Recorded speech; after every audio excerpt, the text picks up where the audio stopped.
Hi. Everything's just going to your website. What? Oh my God. So I'm doing something wrong. Every one of those links goes to your website. No, I can't send out another email to people. That's just weird, isn't it?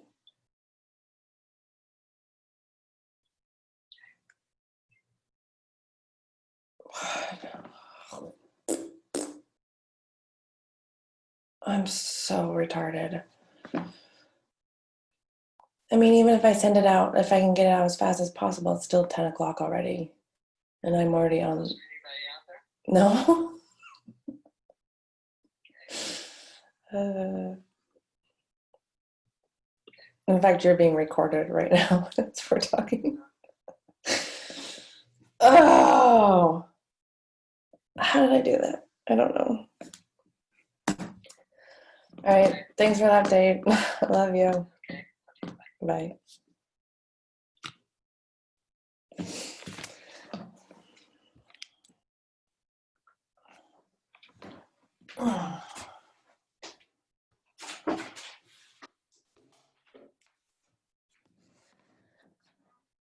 Well, I guess I'm going to start the webinar even though there's no one on here because I accidentally sent out the link to somehow, I don't know how I did that, but the link to the webinar actually linked to my website.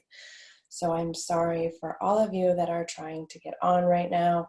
I'm not sure how I did that. I am not the best at figuring out technology, but hopefully you guys will see it on my website, and it's still going to be live at the on the Mac website under the wellness page.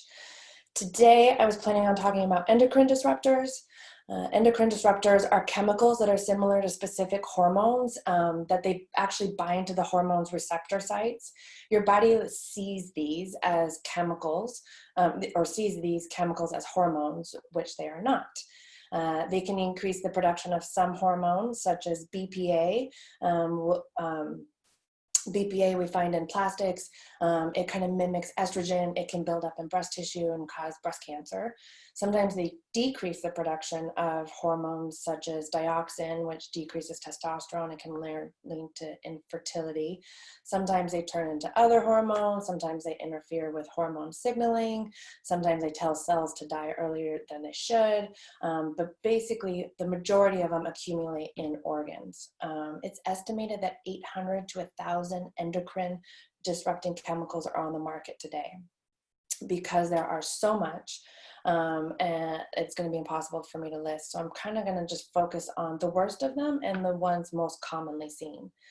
BPA, like I said, is found in plastic and it imitates estrogen. It's tightly linked to breast cancer and reproductive issues, obesity, early puberty, heart disease, that type of stuff. It's almost impossible to avoid. It helps to go fresh, not canned. BPA tends to line the inside of a can. The key thing to avoid receipts, say no thank you. But the key thing is to look for the number 7 on your recycling. That will give you a good indication that there's BPA.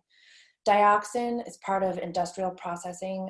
It affects fertility, especially in men. It builds up in the body, but it also builds up in our food and can act as a carcinogen later in life. It's almost impossible to avoid. You're going to find it in our contaminated foods, such as meat, fish, milk, eggs, butter. Consider going vegan. I've tried it. It's not easy, but I would definitely try to limit your meat and animal product intake. We've talked a lot before in our lectures about, really trying to stick to a Mediterranean diet where we're using olive oil instead of butter, more fish, less red meat, or sparingly, that type of stuff. Your phthalates are chemicals that cause cells to die prematurely. All cells die. We want our cells to turn over, but these cause the cells to die prematurely, which can lead to reproductive issues, obesity, diabetes, thyroid issues. And I don't know if you can tell, but there's a pattern here, right? A lot of these endocrine disruptors lead to obesity, diabetes, thyroid issues. Phthalates are found a lot in plastic food containers, plastic wrap, that type of stuff. Look for the recycling label number 3. You're going to see in a lot of beauty products. If a beauty product says fragrance, that's usually code for phthalates. In your drinking water, we have a lot of contaminants in our drinking water: atrazine, arsenic, lead, percolate, which is rocket fuel. That one greatly affects our thyroid. Using iodized salt helps counter that effects. But most importantly, consider filtering your water. Maybe not only your drinking water, but the water that you use to take a bath or a shower.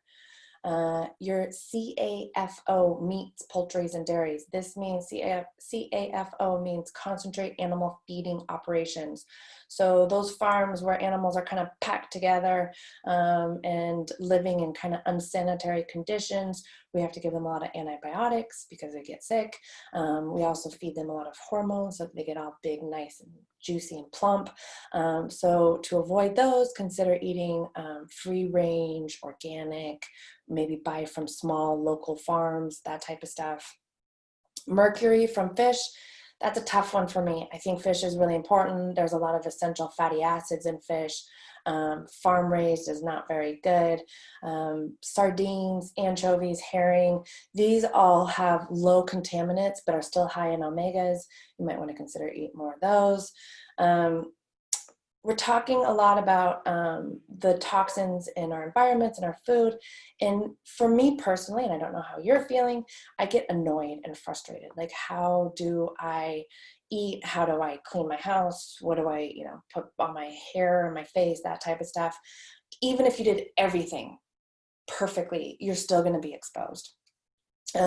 So trying to kind of just look at your main sources of exposure. Don't eat out of plastic food containers and beverage containers. Eat more fresh foods. Store your foods in glass. Don't eat out of a can. Body care and cosmetic products, read your labels. Eat organic. Avoid highly processed foods. We all know from my previous lectures that processed foods are going to have a lot of added salt, sugar, and fats that our body doesn't know how to process. So just avoid, try not to eat most of your food from a box, and possibly filter your water. Because these endocrine disruptors are linked to diabetes and obesity, they are called obesogens. And I think it's important to consider liver support as part of a weight loss program. Fiber is essentially not only for feeding our gut bacteria, but helping balance our blood sugar, helping with satiation, but they also help to eliminate these toxins. So natural sources of fiber also give you minerals and vitamins. Those natural sources is what we see in vegetables and fruit. So try adding more of those. Maybe consider a fiber supplement. I thought about this lecture because last week I just had a rash of patients coming in for weight gain. I do think there's something to this COVID weight gain. I keep calling it the COVID-15, but they all have similar stories. It's a slow creep of weight. It's always around the midsection. how many women get this when they hit 40, between the 40 and 50 age range is staggering. They're watching their diet, they're exercising, but this little like bulge in their stomach won't go away. I'll test their thyroid, maybe their thyroid is normal. I know that their hormones are going to be part of this culprit, the changes in hormone, perimenopause, menopause, etc. But I also know that these xenoestrogens, these endocrine disruptors might be part of the picture as well. So sometimes the first part of a weight loss program means liver support. Your liver is the major organ of detoxification. So supporting your liver can help eliminate these endocrine disruptors. I get nervous recommending certain liver support just because it can interfere with medications and that type of stuff. So I definitely think if you're interested in liver support, speaking with a naturopath or, someone who's informed about this type of stuff, a lot of your amino acids do help, glycine, taurine, and acetylcysteine, that type of stuff. But definitely consult with someone first. And then testing. There is testing that you can do. You can test for heavy metals. You can also test for some of these chemicals in your blood, hair, urine. Blood and urine are generally considered best. I do think testing is important, but it's kind of a hard question for me. Whatever kind of comes up, if you like these, we see these chemicals or these heavy metals in your blood or urine, we are going to want to detoxify them out, but you're going to kind of detoxify them out the same way. There's generally not one specific thing for each type of chemical and a hard heavy metal. But I also think it's kind of important to know so that we know what your risk factors are based on those results. And I also think that I learned a lot. I tested my heavy metals and my minerals just out of curiosity, and I was surprised to find that I had high mercury levels and low calcium levels. So it was surprising for me because I eat cheese and that type of stuff like it's going out of style. And I, would at the time was probably doing sushi 3 times a week. Some of it was good quality, some of it probably not such good quality. And that was probably where my mercury levels came from. So I didn't really have any symptoms. I just tested out of curiosity. And so to see those results was really revealing. So I do think testing has its place, but definitely taking care of our liver, and you can always find someone to help you detoxify these chemicals and heavy metals out of your system. But the first thing you can do is minimize or eliminate your exposure. Again, I see tons of emails popping up about people trying to get in. I am so sorry that I messed this up. Please forgive me. I hope you guys find it on the MAC website or on my website, drlindsaysnelson.com. I will hopefully see you guys next week, and I will take extra care not to mess that up. I'm going to be talking about cardiovascular disease in women next week.